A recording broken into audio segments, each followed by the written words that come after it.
ये थी अपनी डायरेक्ट मेथड, समझ पा रहे हो, है ना। अब इस डायरेक्ट मेथड से आंसर क्या आया था, 62 आया था, है ना। इसका फार्मूला भी ध्यान रखना, अभी क्या है, समेशन FI XI अपन में समेशन FI, है ना, ध्यान रखना। अब हम दूसरी मेथड यूज़ करने जा रहे हैं, ठीक है। अब दूसरी मेथड देखो मैं क्या है, मैं बता रहा हूँ आपको, बेटा दो इसको, देखो दूसरी मेथड।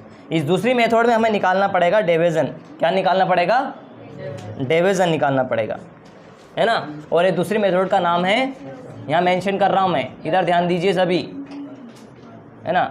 इसका नाम है एज्यूम्ड मीन मेथड,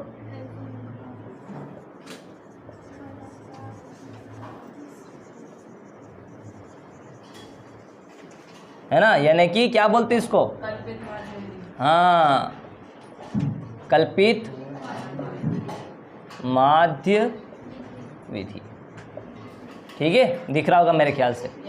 इसको कल्पित माध्य विधि बोला जाता है ना। अब देखो इसमें भी वो, अब हम क्या करेंगे, अभी हमने डायरेक्ट मेथड से क्या, मैंने क्या बोला आपको कि हम इस मेथड को और भी सरल बनाएंगे, समझे आप लोग।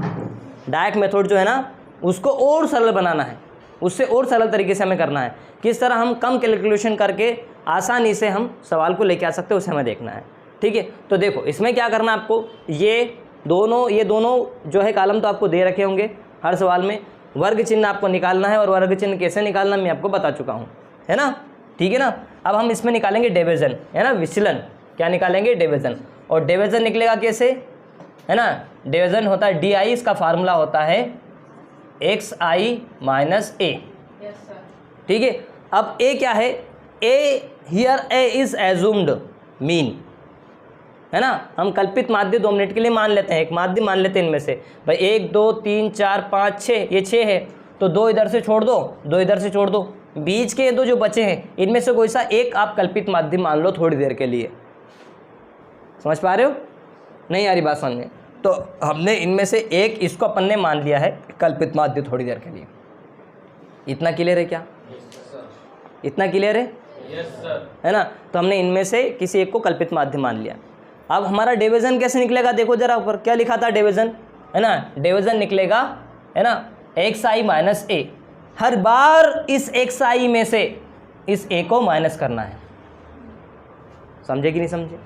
ये XI पूरा है और A क्या है, 47.5, ठीक है। एनर्जी लगाइए थोड़ा यहाँ समझने में, ठीक है। तो DI यानी कि 17.5 में से अपने को 47.5 माइनस करना है।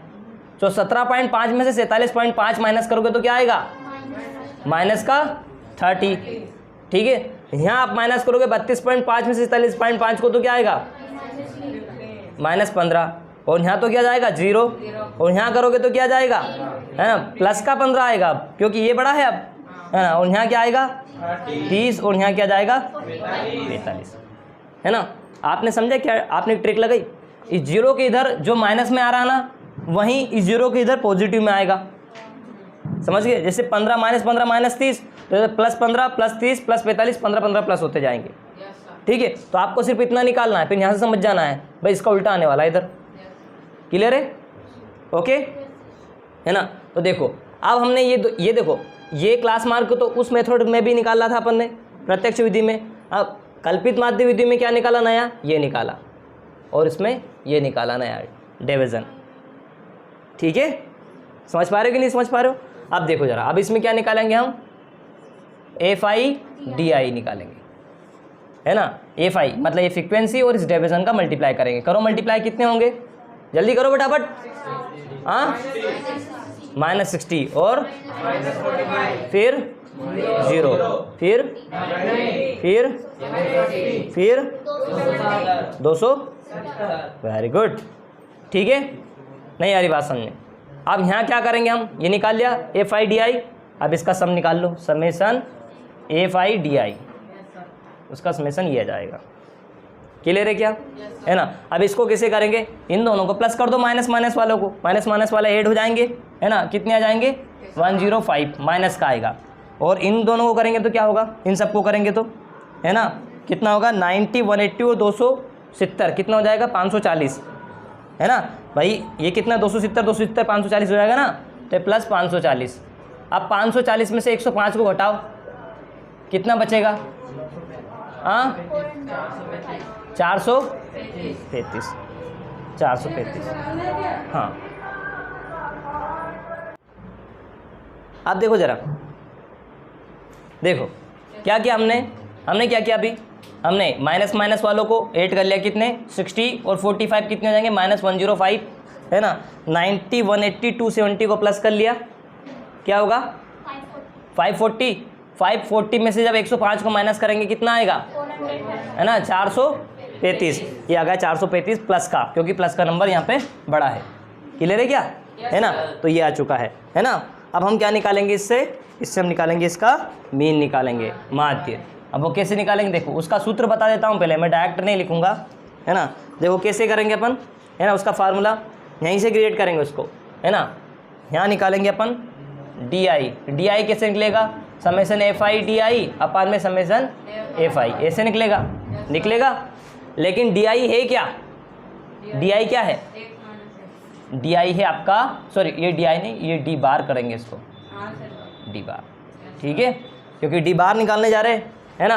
तो हम क्या करेंगे समेसन FI/DI अपन समेसन FI है ना। तो इसको DI की वैल्यू कितनी है XI माइनस A, तो यहाँ पुट करेंगे समेसन है ना, इस DI की जगह पुट करेंगे तो ये हो जाएगा, क्या हो जाएगा XI माइनस A अपान में समेसन FI चल रहा है। क्लियर है क्या, है ना। देखो करते जाओ जरा, इसको मल्टीप्लाई कर दो, समेसन FI का मल्टीप्लाई कर दो तो हो जाएगा समेसन FI XI और ये समेसन FI। फिर A इसका मल्टीप्लाई इसी में कर दो, A में क्या हो जाएगा समेसन FI A अपान में समेसन FI। ऐसा हो जाएगा, नहीं आई बात समझ में, हो जाएगा कि नहीं होगा, हो जाएगा ना। अब देखो जरा, समेसन FI XI और समेसन FI क्या था बताओ, क्या था, डायरेक्ट मेथड में बताया था ना, क्या था XI था ना, हाँ X बार था ना, था कि नहीं था X बार। समेसन FI XI किसका फार्मूला है, प्रत्यक्ष विधि में X बार का फार्मूला है ना। और इससे कैंसिल आउट है ना, क्या बचा इधर A बचा A, और ये जाएगा D बार, हो जाएगा D बार है ना। अब इसको इधर ले आओ, ये क्या हो जाएगा है ना, D bar minus A is equal to X bar. इसको आप सिस्टमेटिक तरीके से लिख लेते हैं, इसको इधर और इसको इधर कर लेंगे अपन, ये हो गया, सॉरी ये प्लस का हो जाएगा, तो इसको आगे कर लेता हूँ मैं इस तरीके से, ये माइनस का था प्लस का हो जाएगा, वेरी गुड, बोल देना चाहिए A प्लस D बार। नहीं आई बात समझ में, ठीक है। ये माइनस का था, इधर आया था पॉजिटिव हो गया है ना। और X बार की वैल्यू क्या आ गई, A प्लस D बार आ गई वैल्यू है ना।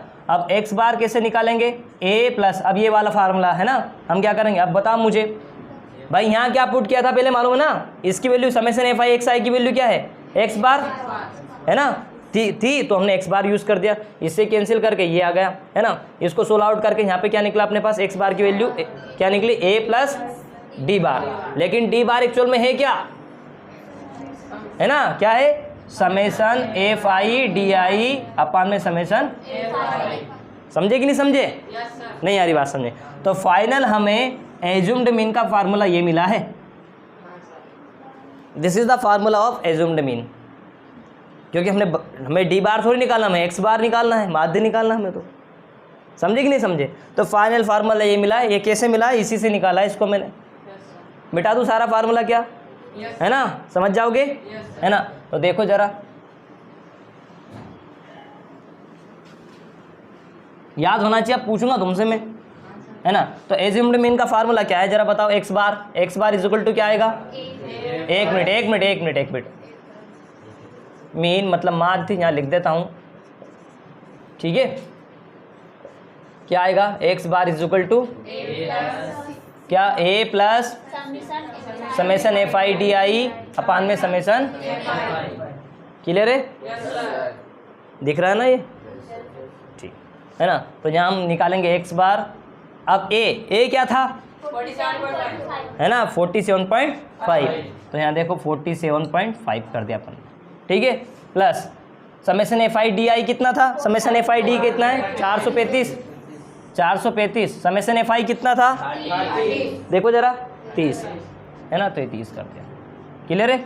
X बार 47.5 है ना, इसको सोल्व आउट करोगे क्या आएगा करो हाँ 14.5, ठीक है। जब 435 को 30 से भाग देंगे तो आएगा 14.5, ठीक है। अब इन दोनों को प्लस करेंगे तो ये कितना आ जाएगा 0.0। अब 0.0 को तो हटा दो, क्या जाएगा 62। आ गया वही आंसर? नहीं आई बात समझ में? डायरेक्ट मेथड से भी ये आया था, है ना, और एज्यूम्ड मीन से भी ये आ गया, लेकिन हमारे पास अब डाटा छोटा हो चुका है। यदि आप ध्यान से समझोगे तो डायरेक्ट मेथड से ज़्यादा सरल है ना। इसमें कुछ भी कैलकुलेशन नहीं करना इतनी ज़्यादा आपको, है ना। आपकी कैलकुलेशन को कम करने के लिए ही इस मेथड का, नहीं आ रही बात समझ में, इस मेथड को उत्पन्न किया गया है ना इसमें, ठीक है। इसको डेरिवेटिव किया गया है। ओके, समझ गए? राइट डन करना, आप कर लेना बाद में, ठीक है।